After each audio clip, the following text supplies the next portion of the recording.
वातावरणना लक्षणों। पृथ्वी के चारों ओर वायु के आवरण को वायुमंडल कहते हैं। वायुमंडल के बिना पृथ्वी की सतह पर जीवन असंभव है।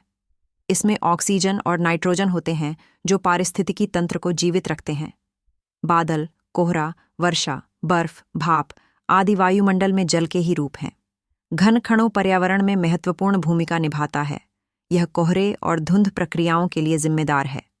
वायुमंडल का लगभग 99% भाग पृथ्वी की सतह से लगभग 32 किलोमीटर की ऊंचाई तक वायु से बना है। इसलिए सतह के पास का वातावरण सघन है और जैसे जैसे हम ऊपर जाते हैं वह पतला होता जाता है। वातावरण पारदर्शी है। वातावरण रंगहीन, स्वादहीन और गंधहीन है। वायुमंडल में स्थितिस्थापकता और दबनीयता का गुण होता है। वायुमंडल पारदर्शी है, लेकिन इससे गुजरने पर कुछ प्रकार के विकिरण अवशोषित हो जाते हैं और हवा के घर्षण से वस्तुएं अवरुद्ध हो जाती हैं। इसलिए उल्कापिंड पृथ्वी की सतह पर पहुंचने से पहले ही वायुमंडल में जल जाते हैं। इस प्रकार वायुमंडल पृथ्वी को आकाशीय पिंडों से बचाता है। अब हम वातावरण में कौन से तत्व शामिल हैं उनके बारे में अभ्यास करेंगे। वातावरण की संरचना। वायुमंडल ठोस, तरल और गैसीय तत्वों से बना है। वायुमंडल में मुख्य रूप से सूक्ष्म कण, क्षार कण, बर्फ के कण, पानी, विभिन्न गैसें और नमी शामिल हैं। वायु अनुपात। वायुमंडल में नाइट्रोजन 78% है, ऑक्सीजन 21%, ऑर्गन वायु 0.93%, कार्बन डाइऑक्साइड 0.3% है। Neon, helium, ozone, hydrogen, methane, krypton, xenon ये सभी गैसें 0.4% हैं। नाइट्रोजन वायुमंडल में 130 किलोमीटर की ऊंचाई तक मौजूद है।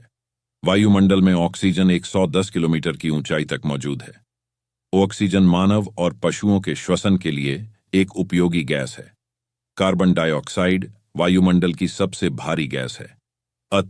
यह सतह से 20 किलोमीटर ऊपर तक वायुमंडल में अधिक प्रचुर मात्रा में है। वायुमंडल में कार्बन डाइऑक्साइड की मात्रा बहुत कम 0.3% है। प्रकाश संश्लेषण की प्रक्रिया के दौरान पौधे हवा से कार्बन डाइऑक्साइड लेते हैं और इसका उपयोग अपना भोजन बनाने के लिए करते हैं।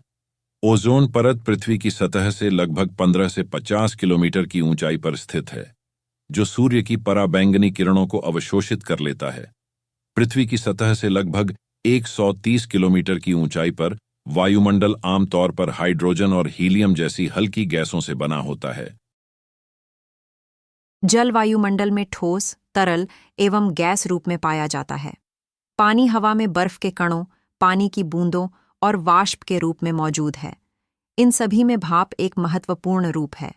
विभिन्न जल निकायों में वाष्पीकरण के साथ साथ वनस्पतियों में वाष्पोत्सर्जन प्रक्रियाओं के परिणामस्वरूप वाष्पीकरण और वायुमंडल में मिश्रण होता है। वाष्प वायुमंडल में लगभग 10 से 12 किलोमीटर की ऊंचाई तक ही मौजूद रहता है। वायुमंडल में वाष्प की मात्रा 0 से 4% तक होती है। जलवाष्प वायुमंडल का मुख्य घटक है जो सूर्य से ऊष्मा को अवशोषित करता है। वाष्प वायुमंडल में लगभग 10 से 12 किलोमीटर की ऊंचाई तक ही मौजूद रहता है। वायुमंडल में वाष्प की मात्रा 0 से 4% तक होती है। जलवाष्प वायुमंडल का मुख्य घटक है जो सूर्य से ऊष्मा को अवशोषित करता है। बादल, कोहरा, वर्षा आदि वायुमंडल में वाष्प के रूप हैं। पृथ्वी की सतह के बहुत करीब के वातावरण में असंख्य कण होते हैं। यह उजागर मिट्टी, कारखाने के धुएं, वनस्पति, ज्वालामुखी विस्फोट, उल्कापिंड आदि के माध्यम से वायुमंडल में मिल जाता है। पार्टिकुलेट मैटर और क्षार कण वातावरण के घनत्व को बढ़ाते हैं क्योंकि वे नमी को अवशोषित करते हैं और नमी को बनाए रखते हैं। पार्टिकुलेट मैटर सुबह या शाम, कोहरा, बादल आदि के निर्माण की प्रक्रिया के लिए जिम्मेदार है। वीडियो को पूरा देखने के लिए आपका धन्यवाद। इस तरह के और वीडियो देखने के लिए हमारी चैनल को लाइक करें, शेयर करें और सब्सक्राइब करें। Thank you.